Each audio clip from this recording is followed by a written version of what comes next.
आपण जो पहिला प्रश्न घेतला होता की जे वाईट लोक आहेत, जे वाईट मार्गाने चालतायत, दुसऱ्यांना फसवतायत, त्यांच्या बाबतीत चांगलं काय होतंय बा, याच्या मागे सुद्धा कर्माचाच न्याय आहे.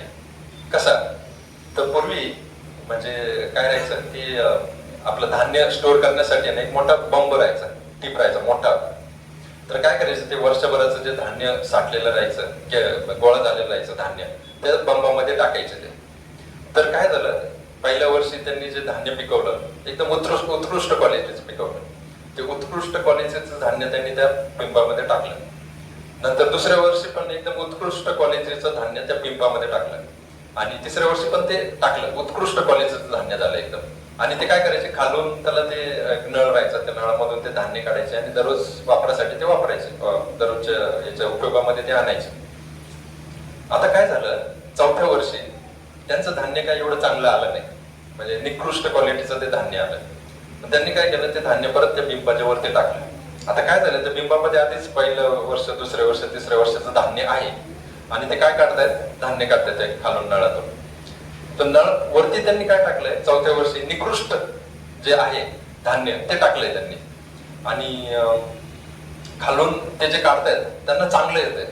असं कसं काढेल, म्हणजे चौथ्या वर्षीचं जे धान्य, ते निकृष्ट धान्य तिथे टाकलं असताना सुद्धा त्यांना चांगल्या दर्जाचं धान्य येतंय खालून.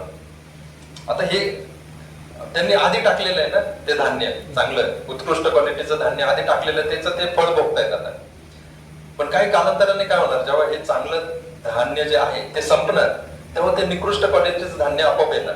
आता सध्या नाही येणार. सध्या जरी ते निकृष्ट क्वालिटीचं टाकत आहे तरी पण चांगल्या क्वालिटीचा जो संचय झालेला आहे आणि तो संचय तो त्यांना त्याचा फायदा होतो, लाभ होतोय आता.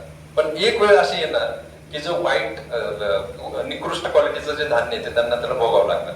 तशाच प्रकारे जे व्यक्ती आता सध्या म्हणजे त्यांचं खूप चांगलं आहे आणि तरी पण म्हणजे ते चांगले वागत नाहीये आणि दुसऱ्यांना त्रास देत आहेत, त्याच्यावरून आपण असा निष्कर्ष नाही काढला पाहिजे की वाईट लोक वाईट वागतात, त्यांच्याबद्दल चांगलं होतं, त्यांच्याबरोबर चांगलं होतं, त्याच्यामुळे मी पण वाईट वागलं पाहिजे, असा निष्कर्ष नाही काढायचा.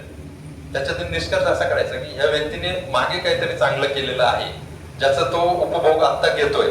पण आता जो वाईट कर्म तो करतोय, ते वाईट कर्माची फळं त्याला पुढे जाऊन भोगावी लागणार. कारण प्रकृतीचा नियम आहे. प्रकृतीच्या नियमामध्ये तुम्ही यमराजांना ब्राईब करू शकत नाही, त्यांना घोष देऊ शकत नाही, किंवा बाकीचे जे भगवंताचे जे एजंट आहेत सगळे, त्यांना पण तुम्ही घोष देऊ शकत नाही. अशा प्रकारे कर्माचा नियम असतो. त्याच्यामुळं एक गोष्ट आपण लक्षात ठेवली, जर भक्त आहे, आपण भक्त आहे, भक्तांनी एक गोष्ट लक्षात ठेवली, आपल्या जीवनामध्ये जर कष्ट आले, दुःख आले, तर आपण एक गोष्ट लक्षात ठेवली पाहिजे की हे दुःख जे आहे ते माझ्या पूर्वी जे माझे काही कार्य झाले असतील त्याच्यामुळे आले. जर एखादा व्यक्ती असतो तुम्हाला दुःख देत असेल तर तो व्यक्ती फक्त एक एजंट आहे. माझे जे मागचे जे दुःख माझ्या वाट्याला फळाच्या रूपाने मला मिळणार आहे, तो व्यक्ती फक्त तो एजंट आहे, ज्याच्या रूपाने मला ते कर्मफळ मला भोगावं लागतं. माझेच कर्म आहे, त्याच्यामुळेच मला त्रास होतोय. बघा, या जन्मामध्ये कधीच असं होत नाही की एखाद्या व्यक्तीला दुसऱ्या कोणाचे तरी कर्म घ्यावे लागतील. आपले कर्म आपल्यालाच भोगावे लागतात, आपले कर्मफळ आपल्यालाच भोगावे लागतात. जर चांगलं केलं असेल तर चांगलं फळ पण आपल्यालाच मिळणार, ते दुसऱ्याला नाही मिळणार. जसं त्याचं एक्झाम्पल आहे, अशा गोठ्यामध्ये खूप गाया बांधल्यात, शेकडो गाया बांधल्यात, पण त्या गोठ्यामध्ये एक वासरू सोडलं, ते वासरू काय करणार, एवढ्या सगळ्या गायांमध्ये फक्त आपली आई जी आहे तिला बरोबर शोधणार. तशाच प्रकारे कर्म आहे. आपण कर्म जर केलेले आहेत, वाईट कर्म, चांगले कर्म, ते बरोबर